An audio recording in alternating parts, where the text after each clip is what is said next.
अंदर कांग्रेस कमेटी के तिलक भवन के ऊपर वॉकर से चलते हुए उनके पैर से खून निकल रहा था और मेरे लिए केस करो। हाईकोर्ट भी पहुंच गए कोई लोग, मेरे को जेल में डालने अभी हाईकोर्ट में पिटीशन फाइल हो गई, ऐसा किया इन्होंने, ऐसा किया और वो वहां से बाहर नहीं निकलते, मुझे वहीं से फोन आ जाता कि आपके खिलाफ में कुछ लोग और जाते अजीत दादा के पास भी मेरी शिकायत करते, कंप्लेन करते। शेख आसिफ ने ऐसा किया, डबल बेंच के पास फाइल हो गई, शेख आसिफ को अटक करो, शेख खालिद को अटक करो, अकील हाजी को अटक करो, पिटीशन फाइल हो गई। ये पानी की पाइपलाइन, अब पानी की पाइपलाइन का काम तो शुरू हुआ, आपको पता है, तो एक मर्तबा सब गलियों के अंदर होगा ऐसा नहीं, करोड़ों होता है, दिल लगता है, दिल जिगर लगता, इसलिए तो बहुत अल्लाह सबको देते हैं। मुझे याद है कि एक 8-10 दिन पहले पाशुनगर और इस इलाके के तमाम नौजवान मुझे सुपर मार्केट पर मिलने के लिए अजब भाई वगैरह सब आए और मुझसे उन्होंने वक्त मांगा कि हम लोगों को यहाँ पर मीटिंग लेना है और हमारे इलाके के, हमारे वार्ड के मसाइल को आपके सामने रखना है और इलेक्शन भी आ रहा है और इलेक्शन के अंदर काम के ताल्लुक से आप हमको मशवरा दो। और मैंने उनको आज की तारीख दी, आज हम यहाँ पर सब जमा है, मौजूद है।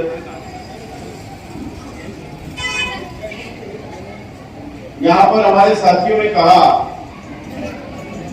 कि बाजू में कलगी नगर है, न्यू मदनी नगर है और इतराफ के अवामी मसाइल है, पाइप का मसला हो, पाइपलाइन का मामला हो, रास्ते का हो, रोड का हो, गटर का हो, इलेक्ट्रिक पोल हो, ऐसे तमाम ही मसाइल यहाँ पर अभी करना है, जो कोई भी काम यहाँ पर मुकम्मल नहीं हुआ। ये बात बिल्कुल सच है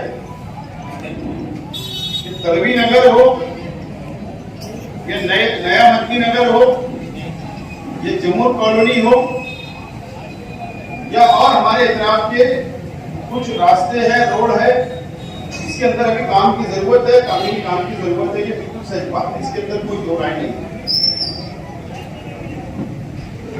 और तलवी नगर की भी जिम्मेदारान बार बार मेरे पास ये तकाजा उनका रहा, बार बार ये डिमांड रही कि हमारे इलाके के अंदर तामीरी काम होना चाहिए। लेकिन इससे पहले भी मैंने बात कही, नया मदनी नगर के अंदर मीटिंग के अंदर मैंने साफ तौर पर, मैंने वाज़ेह तौर पर आवाम को धोखे में नहीं रखते हुए मैंने तमाम बातें वहां पर बताई थी। ये बात इतनी सच है कि ये जो जमीन है ये आदिवासी भाई की है। असलम तड़वी साहब, आमीन तड़वी साहब, अब्दुल रहीम साहब या और इनके जो साथी है, ये कम दाम में आप लोगों को उन्होंने जमीन दी, आप लोगों को मकान के लिए प्लॉट दिया, आपने मकान बनाया और अल्लाह का करम है कि आज आप वहां पर जिंदगी गुजर बसर कर रहे हैं। सस्ती जमीन की आपने ली और मैं तलवी नगर की बस्ती को गैर कानूनी नहीं मानता, मैं ये वाज़ेह कर दूं। आदिवासी जमीन जो होती है, आदिवासी अगर कोई आदिवासी को बेचता है तो वो गैर कानूनी नहीं है। और असलम तलवी, आमीन तलवी, अब्दुल रहीम भाई, ये लोगों के पास में सर्टिफिकेट है। एक हिंदू तलवी आते हैं, एक मुसलमान तलवी आते हैं, कास्ट तो सेम है, जात सेम है, लेकिन धर्म का फर्क है।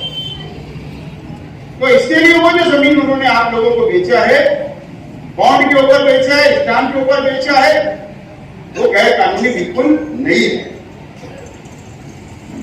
ठीक है, ताखीर हुई, देर हुई, मैं भी बैठे बैठे बात कर रहा था रियाज साहब से और बाकी लोगों से कि मैं 2 दिन से लगा हुआ था कि तलवी नगर और नया मदनी नगर के अंदर आज बारिश है, बारिश के मौके के ऊपर जब बारिश आ जाती है तो चलने के लिए जगह नहीं होती, कीचड़ होता है, गंदगी होती है, आवाम को परेशानी का सामना करना पड़ता है। तो मैंने उनसे वादा किया कि आप लोग इत्मीनान रखो, मैं 2 दिन से लगा हूं, आप लोगों के हर गली के अंदर WBM रोड बन जाए, यानी खड़ी मुरुम का रोड बन जाए सरे रस्ते, इसके लिए मैंने कोशिश कर रही है। और आज अल्लाह का करम है, जब मैं यहाँ पर आया तो मैंने हमारे जो साथी है, जो काम करने वाले हैं, उनको इंजीनियर के साथ आज दोपहर से बैठाया हूँ, कमिश्नर साहब से बात किया हूँ, उसका एस्टिमेट तैयार हो रहा है और इंशाअल्लाह हमारी अपनी कोशिश होगी कि आने वाले पीर या मंगल से ये काम की शुरुआत हो जाए।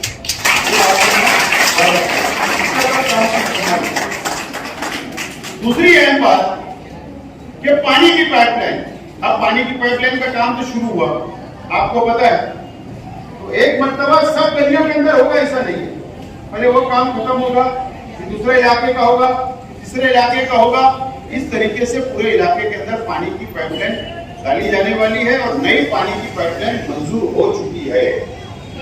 कोई नया मंजूर नहीं कर रहा है, कोई नया मंजूर नहीं कर रहा है, बल्कि पानी की पाइपलाइन 146 करोड़ रुपए की स्कीम मालेगांव शहर के अंदर मंजूर हुई।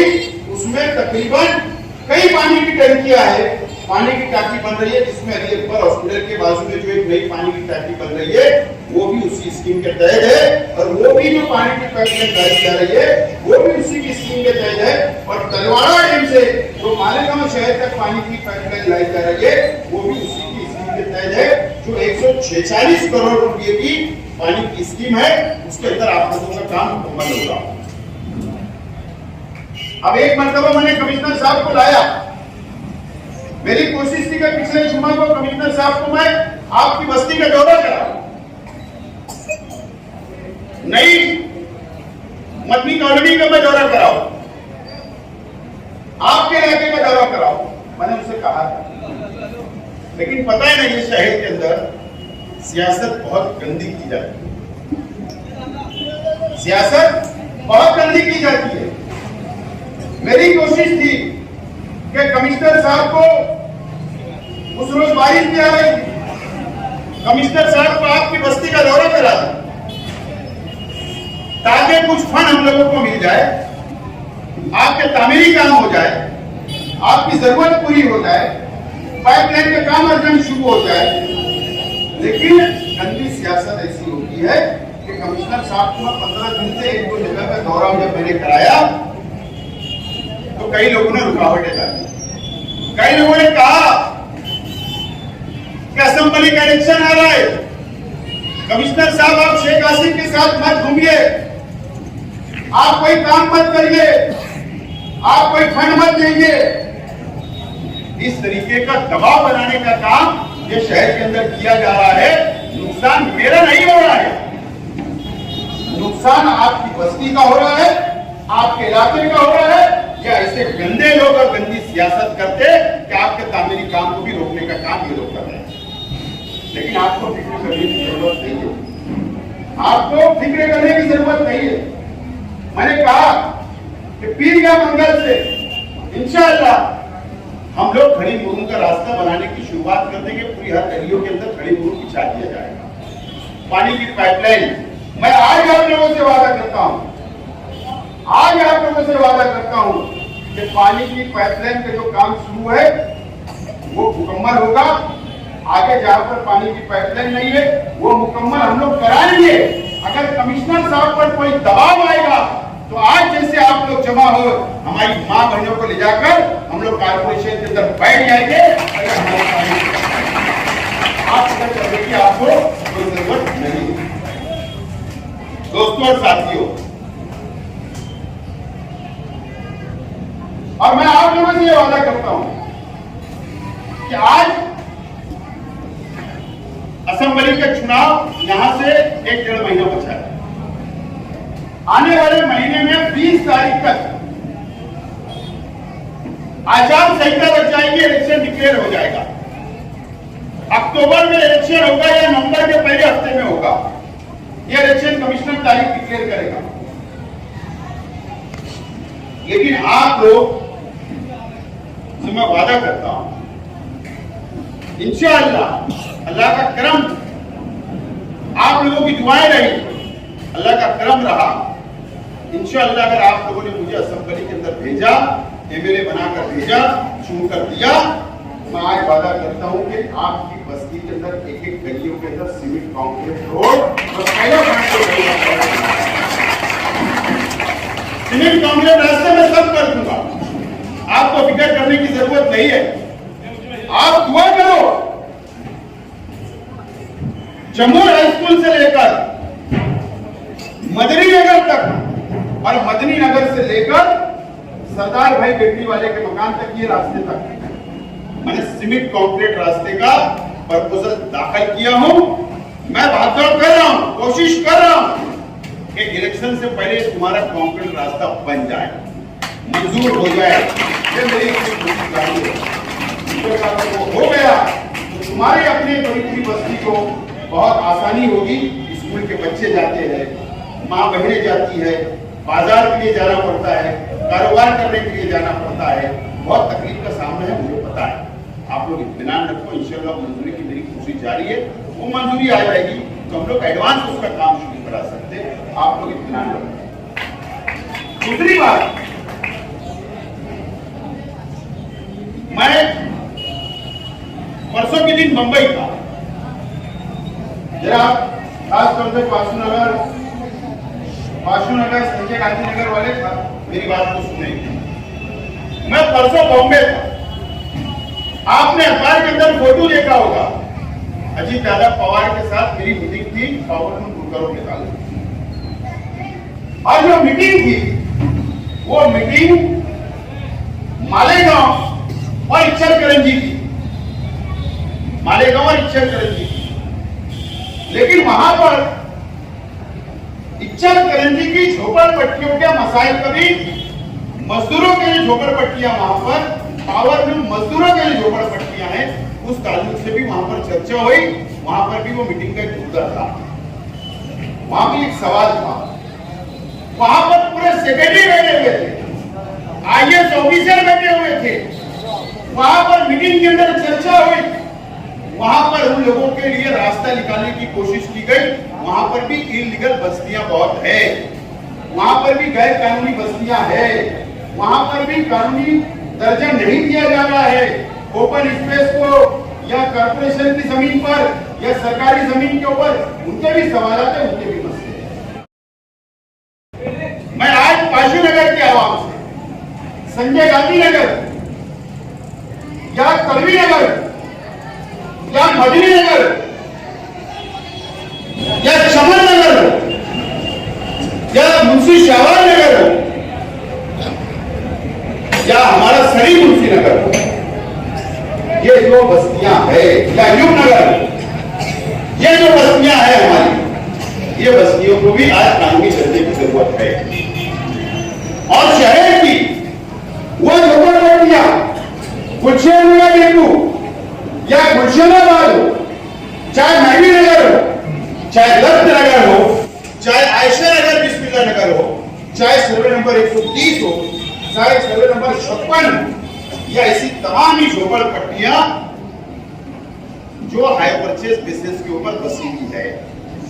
मैं आज अरुण भैया, आज मैं सुबह उठा और मैंने कारपोरेशन में इब्राहिम दादा मियां को भेजा था और इब्राहिम दादा मियां को मैंने कहा कि जाकर ये शहर के अंदर नई हाई परचेज की तमाम ही झोपड़पट्टियों की यादी ले आओ, तमाम ही ओपन स्पेस के ऊपर बसे हुए लोगों की यादी ले आओ, जो सरकारी जमीन के ऊपर बसे हुए लोग उनकी यादी ले आओ, और वो यादी मेरे पास ले आओ। और मैं यादी इसके लिए बनाया हूं कि अगर इच्चलकरंजी का सवाल उठा, इच्चलकरंजी का अगर मसला हल हो सकता है, तो क्यों ना जब मैं इस हफ्ते मुंबई जाऊंगा तो वो पूरी यादी लगाकर अजीत दादा पवार साहब को बोलूंगा कि इसके ऊपर भी मालेगांव की झोपड़पट्टियों को कानूनी दर्जा मिले, इसके लिए आप मेरी कोशिश है। यह हमारे मसाइल है, यह हल करने की मेरी कोशिश जारी है, तो आप लोग फिक्र करने की जरूरत नहीं है। आज मैं जिम्मेदारी से एक बात बोलना चाहता हूं, आपने शेख रशीद साहब की क़यादत में काम किया। शेख रशीद साहब को आपने अपना लीडर माना। शेख रशीद साहब को आपने 10 साल एमएलए बनाया। शेख रशीद साहब ने जब शहरी सियासत के अंदर आपकी लीडरशिप की, आपने उनको क़यादत दिया, आपने उनको एमएलए बनाया, आपने उनको मेयर बनाया।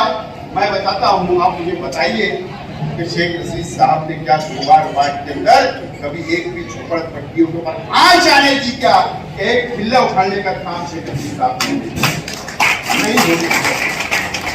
बहुत मसाइल आए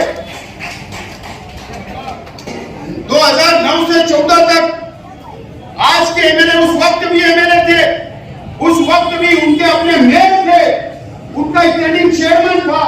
याद होगा शहर की आवाम को कि उस वक्त जितनी झोपड़पट्टियों का नाम मैंने यहाँ पर गिनाया, उसी वक्त उन लोगों ने ये झोपड़पट्टियों को उखाड़कर घरकुल योजना के अंदर भेजने का सर्वे करा दिया था और हम लोगों ने ऑब्जेक्शन लेकर उसको रुकाने का काम किया था। याद होगा आपको, ये शहर की आवाम को हमने कभी भी शेख रशीद साहब की हमेशा ये सोच रही, शेख रशीद साहब हमेशा ये सोचते रहे कि मैं जब तक लीडर हूं, जब तक मैं इनकी क़यादत करता रहूं, जब तक ये लोग ने मुझे जिम्मेदारी दी है, मैं झोपड़पट्टी की आवाम को कभी भी बेघर होने नहीं दूंगा। आप लोगों के साथ शेख रशीद साहब हमेशा खड़े रहे। ये शेख रशीद साहब की पॉलिसी रही। आज मैं आप लोगों से वादा करता हूं कि शेख रशीद साहब ने जो काम किया, जो झोपड़पट्टी की आवाम के साथ शेख रशीद साहब रहे, इंशाअल्लाह मैं भी शेख रशीद साहब के नक्शे कदम पर चलकर आप लोगों का साथ देता रहूंगा। चाहे उसके लिए मुझे जो भी सजा भुगतना पड़ेगी मैं भुगतूंगा, लेकिन आप लोगों का साथ मैं छोड़ूंगा नहीं।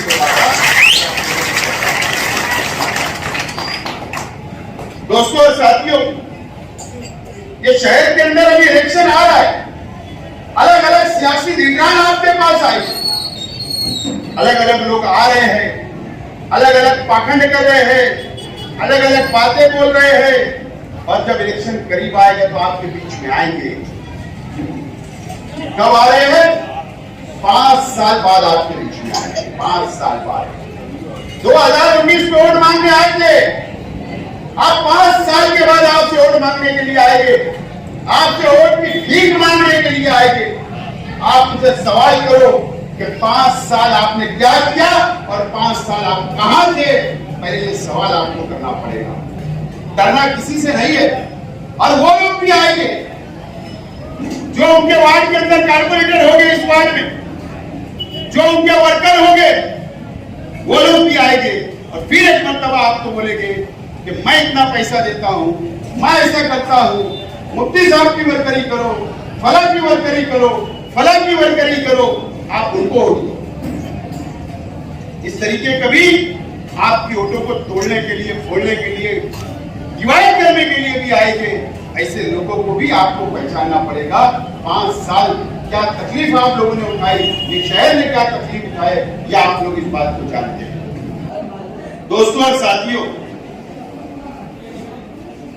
ये इलेक्शन में सभी लीडर आपके पास आएंगे, लेकिन आपसे मेरा सवाल है कि मैं आज आपके बीच में आया हूं, या शेख रशीद साहब हयात थे कि वो शेख रशीद साहब उस वक्त आपके पास नहीं आया करते थे, या खालिद हाजी नहीं आते, या मेरे परिवार के लोग नहीं आते, या ये हमारे जिम्मेदार जो बैठे हुए कि आपके मसाइल हल करने नहीं आते। हार और जीत हमारे लिए अहमियत नहीं है। हमने अगर इलेक्शन हारा भी तो 5 साल आप लोगों के साथ खड़े रहे, 5 साल आपकी खुशी में शामिल रहे, 5 साल आपके दुख की घड़ी में आपके साथ शामिल रहे, 5 साल अगर आपने कोई मसला हमारे पास लाया, फूल की पंखड़ी हमने करने का काम किया, आपके लिए कहीं न कहीं सारा बनने का काम किया। आज 5 साल मुकम्मल हो रहा इलेक्शन को, आज वापिस मैं तुम्हारे पास आ रहा हूं वोट के लिए, अपील करने के लिए।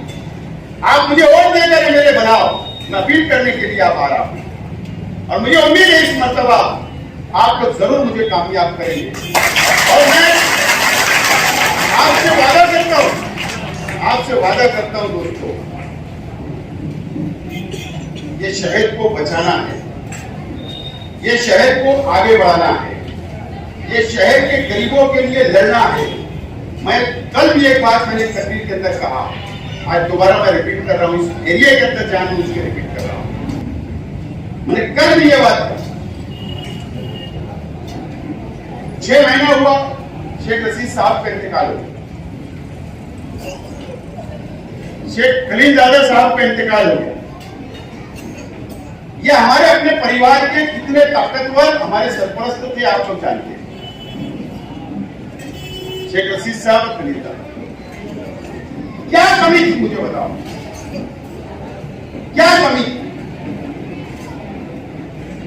रुपया पैसा अल्लाह ने दिया, प्रॉपर्टी अल्लाह ने दिया, ज्यादा की, घर दिया, कारोबार, इज्जत, शोहरत, ऐश व आराम, हर नियामत से अल्लाह ताला ने नवाजा। कोई चीज अल्लाह ने बाकी नहीं रखा, अल्लाह का शुक्र है। लेकिन हमारा ये ईमान है, वक्त हुआ खलीलजादा इस दुनिया से चले गए, वक्त हुआ शेख रशीद साहब चले गए। क्या साथ लेकर गए? जमीन लेकर गए, रुपया पैसा साथ लेकर, क्या लेकर गए? खाली हाथ आए थे और खाली हाथ चले गए। ये सबके साथ है, कल मेरे साथ भी होगा, कल आपके साथ भी होगा। आप भी दुनिया में आए, जाने के लिए आए थे, सब यही रह जाता। और यकीन जानो, मैं कोई झूठ फसाद वोट मांगने के लिए नहीं बोल रहा हूं। मेरे परिवार में आज जो हम बचे हुए हैं, चाहे हम 5 भाई हो, चाहे हमारे 3 चाचा हो, चाहे हमारा खानदान हो, हमने ये तय किया है कि सब कुछ यही रह जाता है, सब कुछ यही रह जाता है, कुछ साथ लेकर नहीं जाता कोई। और इसके लिए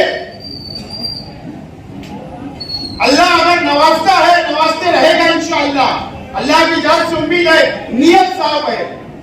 लेकिन अगर अल्लाह ने जिंदगी दी खिदमत करने की, आवाम की, गरीबों की, तो हमने ये तय किया है कि आने वाली हमारी पूरी खानदान आने वाले दिनों के अंदर गरीबों के लिए जीना, गरीबों के लिए मरना और गरीबों के लिए जीना सीखना और उनके लिए मदद करते रहना, ये हमने तय कर लिया है, तय कर लिया। कोई परवाह हुआ नहीं है, अल्लाह का करम है। हमको हक था, किसी दूसरे को हक नहीं था। शेख रशीद साहब के इंतकाल के बाद हम 5 भाइयों पर, हमारी खानदान को हक था कि हम सियासत को छोड़ देते। छोड़ सकते क्या नहीं था? जमीन की ज्यादा था, रुपया था, करोड़ों रुपया था, ऐशो आराम की जिंदगी थी, शहर बदल सकते थे, बड़े शहर में जाकर रह सकते थे, बंगला बना सकते थे, बड़े फार्म हाउस बना सकते थे, दुनिया की शहर कर सकते थे, हमको हक था। लेकिन शेख रशीद साहब के इंतकाल के बाद हमने तय किया बैठकर परिवार के अंदर फैसला किया हमने कि शेख रशीद साहब ने जो हमको सिखाया कि गरीबों का साथ देना, गरीबों की मदद करना, उनके मसाइल सुनना, उनको रोड पर छोड़कर भागना नहीं, इसने हमने तय किया। और इसलिए मैं सियासत में हूं और आपकी खिदमत करने के लिए दोबारा आपकी खिदमत में हूं। छोड़कर जा सकते हैं। इंसान जिंदगी में क्या चाहता है मुझे बताओ? क्यों कंपटीशन है? रुपया पैसा कमाने के लिए हम दिन रात एक करते, सुबह से निकलते रात भर भी जागते, इसलिए अल्लाह के बाद बच्चे सुख से रहे। अल्लाह ने तो सब नवाज दिया, लेकिन आज हम क्यों आप लोगों के साथ खड़े हैं? सिर्फ शेख रशीद साहब ने जो हमको सिखाया, आवाम की खिदमत करो, गरीबों का साथ दो, उनके मसाइल सुनो, उनकी मदद करते रहो और उसी को आगे बढ़ाना है। और शेख रशीद साहब को मैं वाकई आपको बताता हूं, मैं नाम नहीं लूंगा माफी के साथ। 2009 के अंदर शेख रशीद साहब असेंबली का इलेक्शन हार गए। 2009 में शेख रशीद साहब असेंबली का इलेक्शन हार गए, उनका ऑपरेशन हो गया, आपको पता होगा, वो मंजर भी आपकी आंखों के सामने होगा कई लोगों को। ऑपरेशन से पहले की बात बोल रहा हूं। शेख रशीद साहब उस वक्त सफारी गाड़ी के अंदर घुमा करते थे, टाटा सफारी थी उनके पास। खलील दादा को एक बाजू बैठा है, एक बाजू मुझको बैठा है, साहब खुद बैठे और बोले चल गाड़ी आगे रोकता हूं। ड्राइवर को बोले एक बहुत बड़े खानवजे के घर पे हूं, हमको जब तक पता नहीं था, मैं उस बात का चश्मदीद गवाह हूं, जब तक पता नहीं था कि उस खानवजे के वहां शेख रशीद साहब हमको क्यों लेकर जा रहे हैं। जब गाड़ी का टर्न मारे तो हम बैठे, खानवजे के साथ बैठे और शेख रशीद साहब ने कहा देखो अल्लाह ने आपको बहुत रुपये से नवाजा, दौलत से नवाजा, अब मैं चाहता हूं कि अब मैं यहां पर सियासत से अलग हो जाता हूं, अब मैं रुक जाता हूं, आप लोग आगे बढ़िए और मैं जब तक आपके साथ मेरे खानदान रहेगा, बोले शेख आसिफ भी है, खलील भी है। ऐसा साहब ने बोला कि तुमको हम एमएलए बना देंगे कि आदत आप संभालना, हम हमारे घर रास्ते चलेंगे, कारोबार करेंगे। शेख रशीद साहब ने मुझसे कहा, उन्होंने कहा मशवरा करके जवाब दीजिए। 15 दिन गुजर गए, 1 महीना गुजर गया, 2 महीना गुजर गया, 3 महीना गुजर गया। असेंबली हारने के बाद मैं बोल रहा हूं, कोई जवाब नहीं आया। फिर साहब ने हमको बुलाया, बोले मैं नहीं चाहता हूं कि जो लोग मुझे चाहते हैं, मानते हैं, मेरे लिए लड़ते हैं, मरते हैं, हमदर्दी करते हैं, मैं उनको खुला नहीं छोड़ सकता। जैसे भी अपनी हालत है इनको आगे लेकर वापस बढ़ना शुरू करो, इसकी परवाह करो। भैया रुपया पैसा बहुत लोग के पास होता है, करोड़ों होता है, दिल लगता है, दिल जिगर लगता, रुपया तो बहुत अल्लाह सबको देते हैं, गरीबों के लिए खर्च करने का जिगर लगता। और शेख रशीद साहब ने हमको आगे बढ़ाए। शेख रशीद साहब का ऑपरेशन हो गया पूना के अंदर जहांगीर हॉस्पिटल में। 7 ऑपरेशन फेल हो गए और शेख रशीद साहब की वजन 45 हो गया था, 45। वो घर के ऊपर थे, 18 महीने बेड के ऊपर थे, पलंग के ऊपर थे। उन्होंने मोबाइल के ऊपर तकरीर भी की, तो याद होगा कई लोगों को, और माफी मांग लिए थे कि मेरा वक्त हो गया, मैं दुनिया से छोड़कर चला जाऊंगा, जो भी गलतियां जाने अनजाने में माफ कर देना, ऐसी उन्होंने उस वक्त तकरीर की। कई लोगों ने विरोध किया उस वक्त। हमने 2012 का इलेक्शन था, उस वक्त ना कारपोरेशन की सत्ता, ना एमएलएशिप, ना कुछ नहीं था, सब खत्म हो चुका था। और यहां तक मैं बोलता हूं दोस्तों कि हमारे अपने पास पैसा रुपया भी खत्म हो चुका था, लेकिन जैसे वैसे हमने आगे बढ़े, सियासत में आगे बढ़े, मेहनत की, जद्दोजहद की। 2012 का इलेक्शन आ गया, उस वक्त तो कांग्रेस की सदारत के लिए मुझे बहुत तकलीफ उठाना पड़ी। वो दिन भी कांग्रेस पार्टी के लोगों ने हमको दिखाया था, हमको वो भी याद है।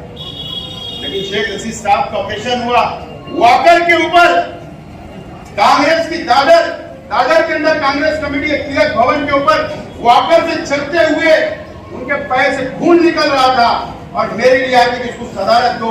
उसके बाद भी मुझे सदारत नहीं दिए थे, 2 महीने के बाद, वो भी मुझे याद है। लेकिन इलेक्शन हमने लड़ा, उस वक्त शहर के आवाम हमारे मुखालिफ ये बोलने पे मजबूर हो गए थे कि शेख रशीद खानवजे की सियासत खत्म हो गई है, ये बोलना शुरू हो गया था शहर में। और हमने वैसे ही इलेक्शन लड़ा, और मुझे याद है, शायद आपने मेरी जबान से कई बात सुनी होगी, मुझे याद है 2012 के म्युनिसिपल कॉर्पोरेशन की वोटिंग चल रही थी, पोलिंग हो रही थी, और मैं शहर के अंदर घूम रहा था। शेख रशीद साहब की तबीयत उस वक्त भी ठीक नहीं थी, वो भी घूम रहे थे, लेकिन ठीक नहीं। मैं घूम रहा था, रास्ते के अंदर एक पोलिंग बूथ के बाहर प्रेस वाले मुझको मिले, अखबार के नुमाइंदे जो 10-12 थे। मैंने उनको रुकाया, बोले रुकिए।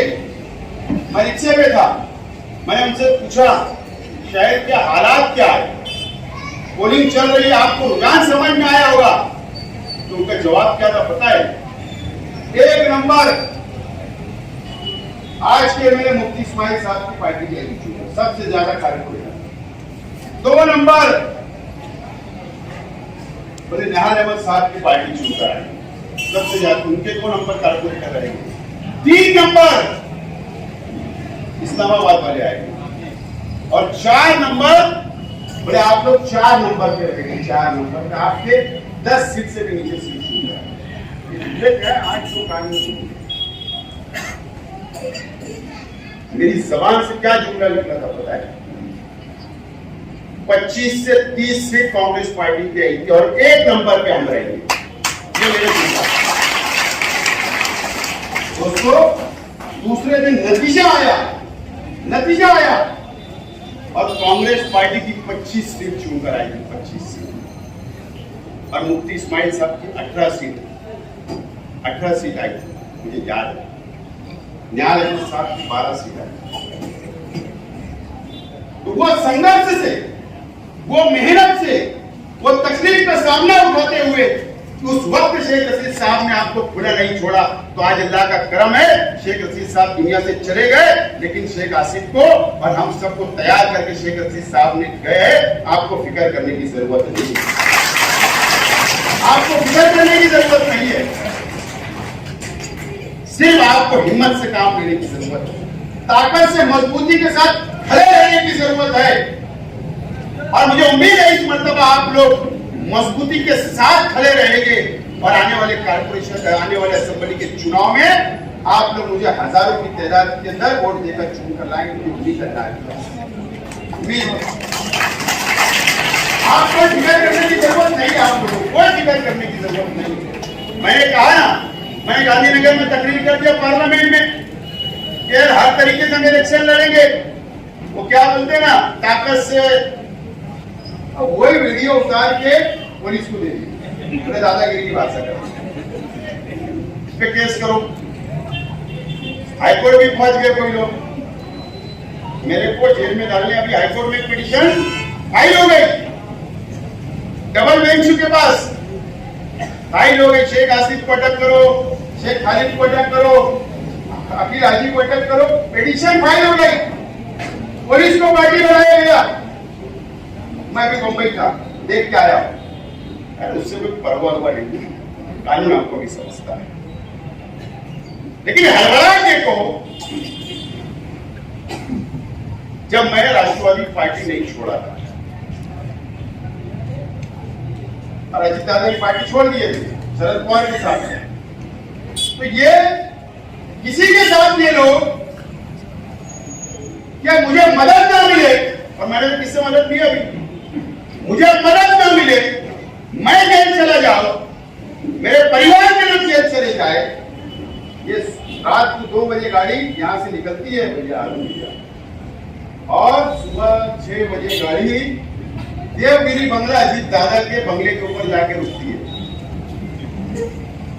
अरे उसकी पार्टी के लोग ठीक है, तुम जाते हैं वहां, जाते एक शोलापुर के आदमी को लेकर और जाते अजीत दादा के पास में मेरी शिकायत करते, कंप्लेन करते,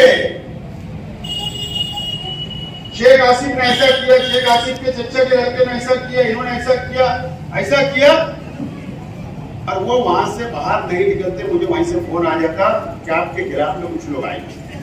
क्या बोलना,